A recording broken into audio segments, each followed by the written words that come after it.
All right, I'll turn it over to Bryce to introduce our speakers for our program today.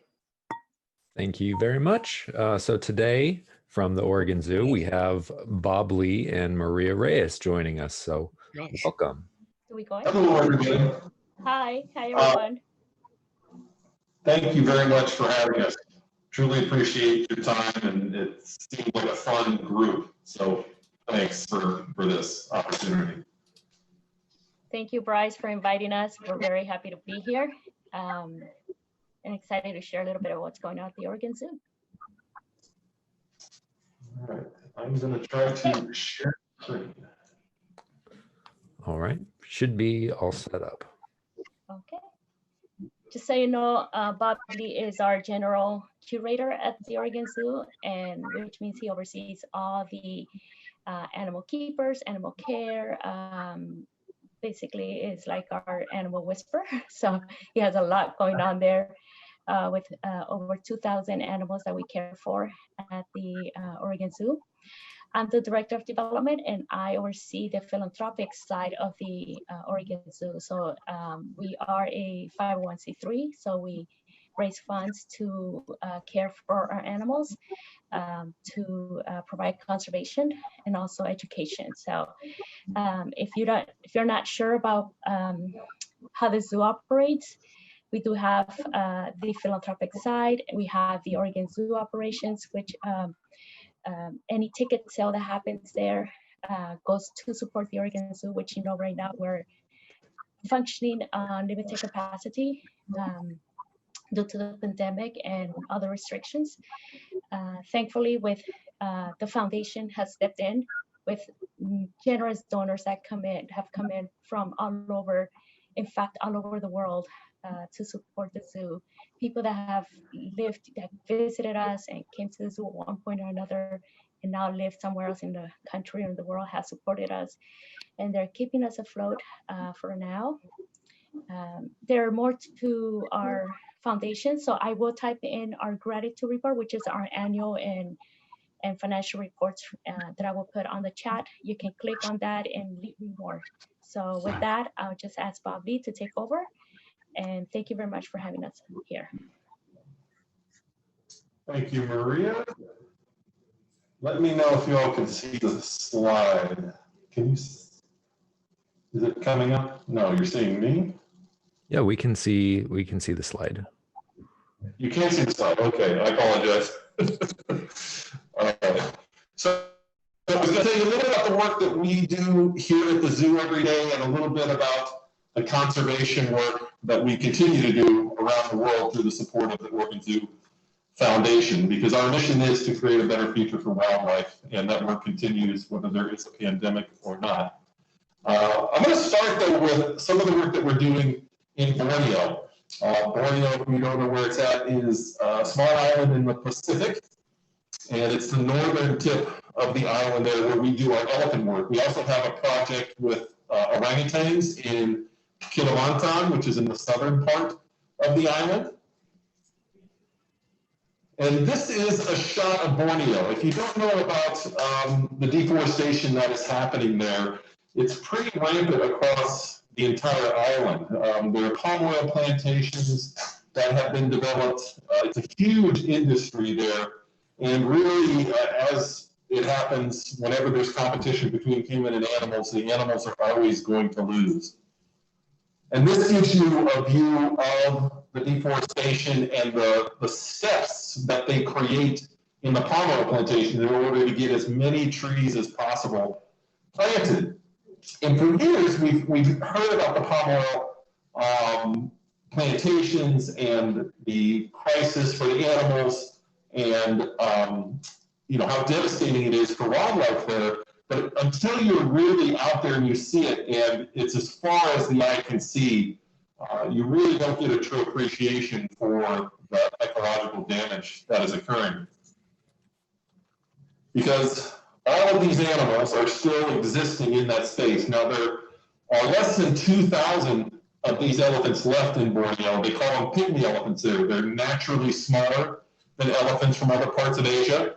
And when the herd is frightened out of these palm oil plantations, the small elephants can't keep up. so they often get left behind. It's not intentional, it's just as they're driven out of the plantations and away from the crops, the young ones get separated. And that's when the Sabah Wildlife Department becomes involved. They'll get calls that there's an orphaned elephant in a palm oil plantation. So they run out day and night across the island to pick the small elephants up. The first thing they try to do is get them back with their herd.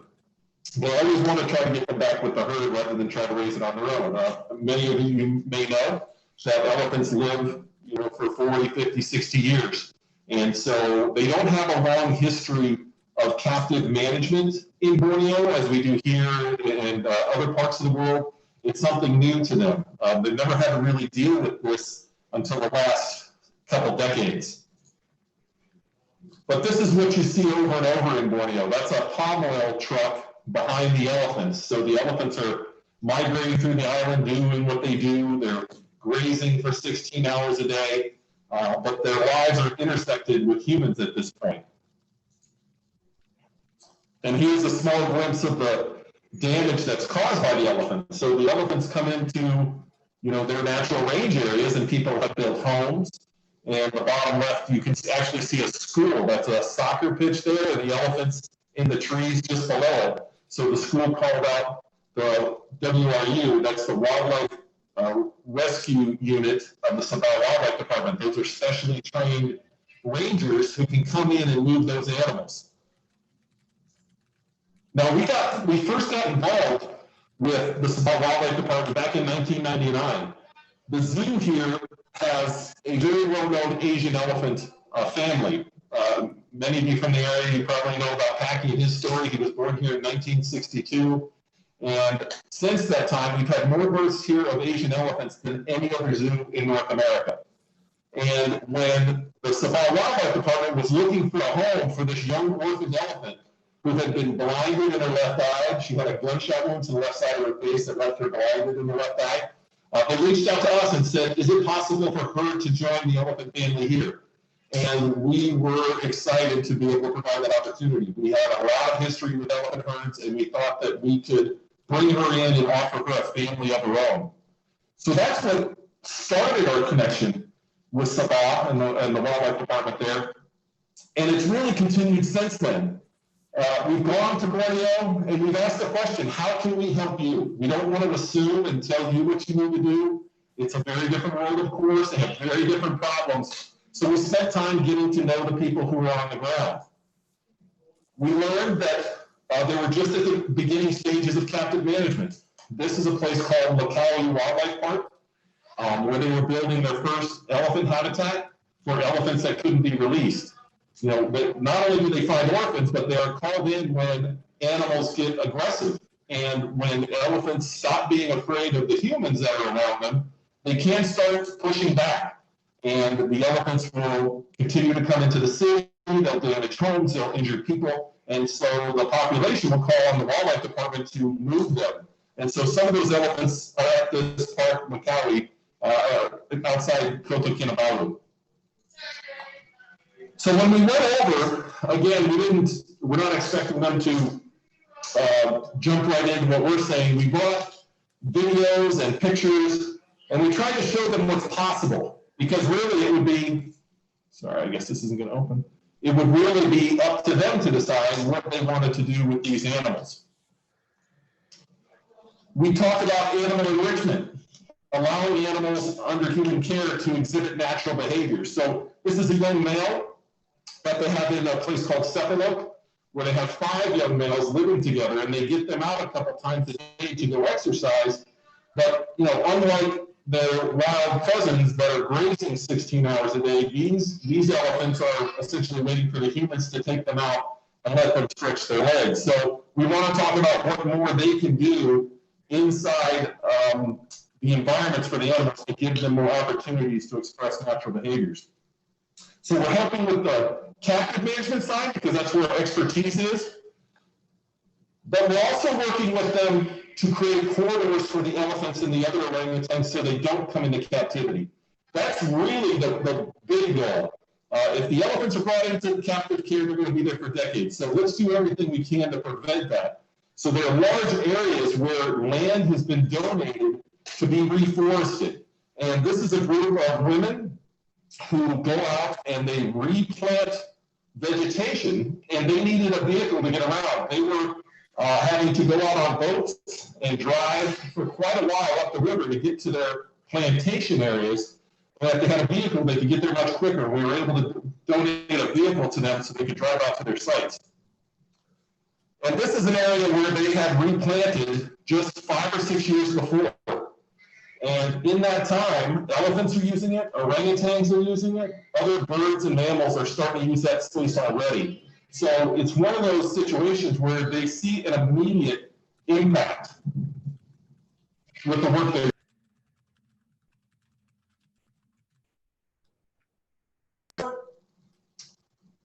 Sorry about that. And then here's one of the experts that we are still working with. It's Dr. Farina Ottman on the left. She really introduced us to folks in the palm oil plantation. She goes through the palm oil plantation. She has relationships with the owners, the managers, the people on the ground. And when we said to her, you know, how is it that we can best support your work? She said she really needed educational materials, because if the workers in the plantation weren't scaring the elephants away, if it allowed them to just move through slowly, the chances of having an orphan elephant was greatly reduced. So Dr. Sharon Glazier, who's on the right side there, works here at the Oregon Zoo, has been here for years, helped develop educational materials. So Farina was going out and actually having classroom sessions, and the booklets that these gentlemen are holding are pocket guides. So she hands those out in the plantations. They're written in Malay and in English. Our education department and our marketing department helped put this together. And she's able to give them the information on who to call and what to do. It's a simple, you know, pictures of elephant behaviors and what to do if you see an aggressive elephant, what to do if the elephant is calm, and how to leave it alone. And then you think, well, what does the future hold? That gentleman that you see there with his thumb up on the bottom left, that's JB. He's the elephant man of Borneo. He is the one in that original picture of Chindra that came here in 1999 with her. And here he is 20 years later coming to check on her. JB is called Guru by the other folks there because he trains all the rangers on how to care for the animals. And he's very happy that she's here with a family of her own. He still works every day in Borneo with the elephants and the teams there to provide them a great life. And so we're very proud to have partnered with him for all of these years to help support the work they're doing. The Oregon Zoo Foundation has established endowments, and one of those is an Asian elephant endowment. And the interest that is drawn off that has sponsored 2 full-time rangers who dedicate themselves to the elephants. These gentlemen, most of their work, 50% of the calls that WRU receives is from problem macaques, if you can believe it. In the cities, the macaques go up in the houses and they're going through people's cupboards. And so that's where they have to spend a lot of their time. They don't have the resources to dedicate just to elephant care like we do here. So that's where we can step in and help fund that. And here's a shot of 3 of those young males out playing. So they have to oversee them. They don't have a lot of space to do it, but they're able to get them out several times a day. And what we learned from our partners in Borneo is about natural behaviors. We want the elephants in our care here to be able to have a similar life without the risks and the dangers associated with it. So we created a habitat called Elephant Land. It was our largest one here at the zoo that gave the elephants opportunities to graze for 14 to 16 hours a day, live in family herds, and really gave them the decisions on how they want to spend their day with different environments to interact with. Pardon me. If we pull back a little bit, you can see our spot on the hill here. It's, you know, we have a lot of stressors going on in the world, and of course a global pandemic, but we don't want the elephants within the fence line, or the elephants or any of the animals, to feel those stresses. And we've been doing a lot of work, you know, to give them the opportunity to express themselves in the way that's best for them. Since 2008, we've had a bond measure that has funded a complete overhaul at the zoo. We've upgraded penguin filtration that has saved hundreds of thousands of gallons of water, constructed a vet medical center, a condor exhibit. We also had an off-site elephant, an off-site, I got elephants on my brain, that's all I can think about. An off-site condor facility where we have birds that are being released out into the wild. An education center was built, and we're finishing up our final projects on the 2008 bond measure, which is polar passage, a rhino habitat, and our primate forest. This just talks a little bit about what we try to build into the design of our habitats. This is one about what we did for elephants, but this is true of all of them. We wanted them to have choice. We want to set it up so that we can introduce groups. We're going to be bringing in several more chimpanzees to join our group, and so we have to have the ability to do that. We want to make the habitats complex so that they can make decisions for themselves with who they interact with. We want them to have the ability to demonstrate natural behaviors, and then to control the environment or manipulate the environment. If they want to go to a cool spot, they can, warm spot, interact with water. Those are all things that are built into the habitats. And when you do that work up front, you'll see things like this. We have a team of researchers that monitor the elephants both before, during, and after construction. And you'll see on this graph that 95% of their day is self-initiated activity, or them making decisions for themselves on what they want to do. And that's what we want to go for. They're not waiting for people. And one of the newest habitats, if you come out to the zoo, that you'll see is primate forest. This was designed with our expert team of caregivers to provide a new habitat for chimpanzees. On the left side, you're only seeing about half of the habitat. This is the new mesh habitat that goes up. There are areas for them to climb over 30 feet in the air. And all through construction, the chimps were watching it. This is Jackson, who was exploring the big day room and just looking outside. And so pretty quickly, we were able to give them access to the things that they had watched being built for so many months. And then the day came when we could release chimpanzees out on the habitat to explore for the first time. You didn't see them stop moving. They were just everywhere, climbing up, swinging, pardon me, and swinging from the trees, the ropes, climbing the structures. It was really impressive to see. Another project that is just finishing up is Rhino Ridge. You may have seen the old black rhino exhibit. We've given that a complete makeover, and we've tied it into the hippo habitat that was right next door to double the amount of space. If you remember the hippo exhibit, that walled area was the look into the hippo pool. We've actually created like a bird blind situation with automatic feeders, so the rhinos will get very close to people and they can see them close up from only about 2 feet away. They'll be able to see natural behaviors of rhinos. We should have rhinos sometime in 2021 coming in. And then our last habitat will be polar passage. We're actually going to probably have polar bears in before rhinos, just because of COVID shut down so many transfers in 2020 that we're trying to line up the rhino transfers for 2021. Polar bears are probably likely be in first sometime in early spring. We'll see polar bears exploring our new habitats. And then, of course, being shut down for COVID, we had to find new ways to create connections with the natural world. One of those was zoo lights. We switched to a drive-through zoo lights this year to give folks an opportunity to still come out to the zoo and support the work that we're doing in a different way. And we were excited about how well it was received. So that was a really quick overview of the work that we're doing to create a better future for wildlife, both here with the animals entrusted to our care and with our wildlife conservation partners who are fighting on the front lines to save species. Pardon me. And I will attempt to stop sharing. Well, I guess we have time for some questions.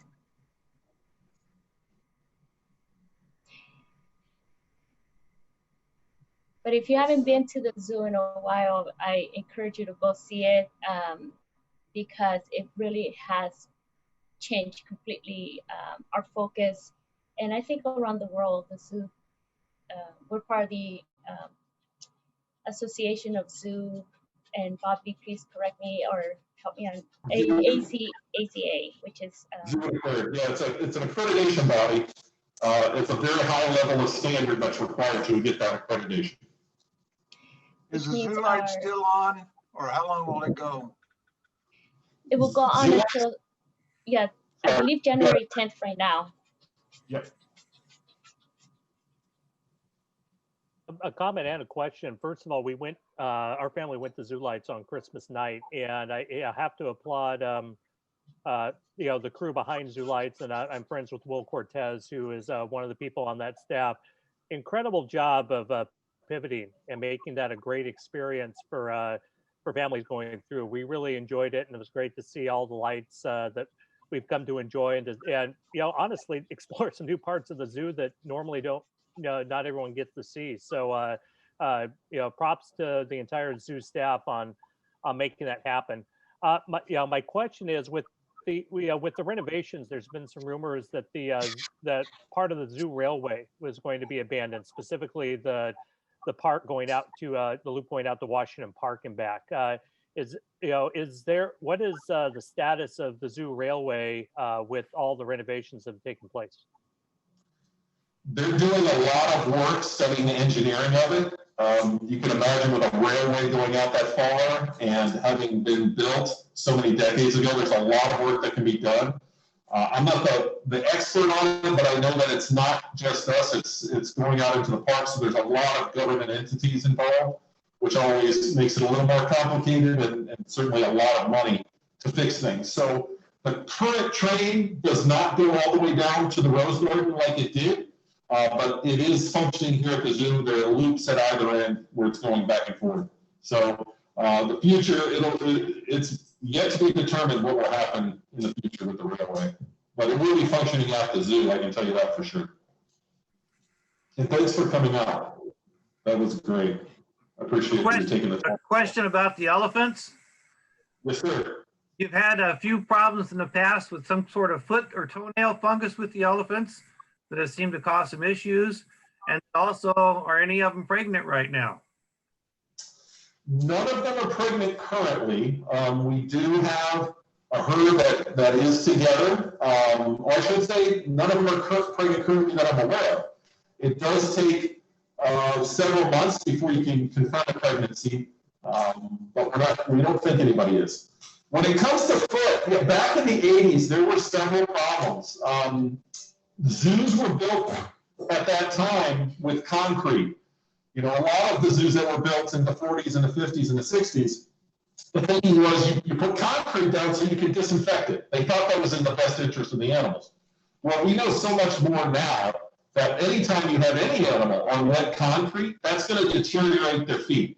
And so in the 80s, that really caught up with the elephants, unfortunately. The zoo here put on the world's first elephant foot care conference to bring experts from around the world to talk about the problem. And since that time, it has truly evolved, the kind of care that we provide. We went and put in rubber mats in the old building, and then we switched in our new facility that opened up about 6 years ago now. It's natural substrate throughout. So across the country, not only here in Oregon, the risks of foot infections has dramatically dropped. You don't see it like you did then, but it really what the cause back then was concrete floors.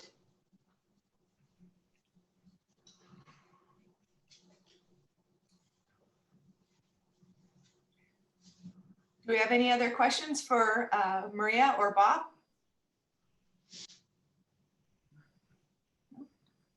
All right, well, thank you both for coming and being our programs today. We really appreciate it. You know, the Oregon Zoo, our zoo is just, it's such an asset to the Pacific Northwest, and they always are putting on great events, and we know you care very much for the animals and their health and well-being. So thank you.